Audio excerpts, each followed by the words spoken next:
stocks have jumped 70% since the lows from last year, but many public pension funds are still trying to recover from losses by putting money in so-called alternative investments, that is riskier investments. My next guest says that they're playing catch-up, and that playing catch-up is a dangerous game. He's Frederick Shad Rowe, former chairman of the Texas Pension Review Board and also chairman of the investment firm Greenbrier Partners, and he's joining me from Dallas. Shad, good to have you with us. Now, you have been warning over the last several months or so that these pension funds are becoming riskier. Is there anybody, in fact, let me just read a quote. You said that they're going to Las Vegas.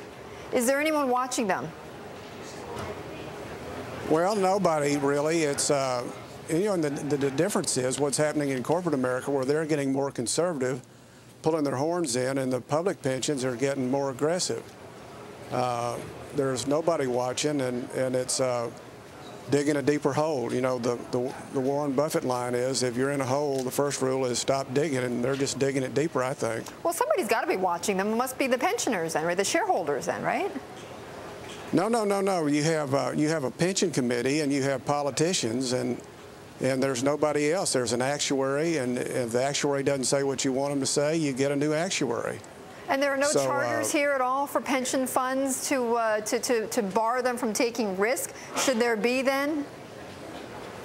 Well, it should be just the prudent man rule, and really the rule ought to be, what would you do with your own money? And if you aren't making ends meet in your present circumstance, do you up your bet to try to make it up by in effect taking on more risk?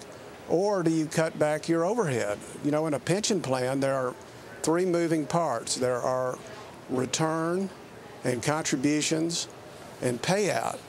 And the thing that people don't want to touch is the payout and the contributions. But by assuming that you can make more money by moving into other investments when your record hadn't been very good so far is a pretty big leap of faith. But don't these, for the argument side for the pensions, though, I mean, they have to reach these targets, because if they fall short, I mean, aren't they going to open themselves up to lawsuits for not meeting their obligations? Well, they're going to expose the taxpayers to liabilities for money that hadn't been paid, or they have to renegotiate, or they have to do something. But again, there are three moving parts. The more conservative way to play it would be to increase contributions and to negotiate lower payouts. And to think that you can make it up by jumping into some brainstorm that Wall Street's created for them is a big leap of faith. Shad, you know, if you have... No, go ahead. No. It's you know, whether you're, you know, if you're spending more than you're taking in, and you've got a hole that you've dug yourself in, to think that you can, in effect, increase your risk and increase your return, right, is a pretty big leap of faith. Shad, not a lot of time, but just tell me, though, who are the most egregious offenders in this? Well, you can't always be sure, but you know, I don't want to name names, but the process is going on again in public pensions, and it's not happening in private pensions.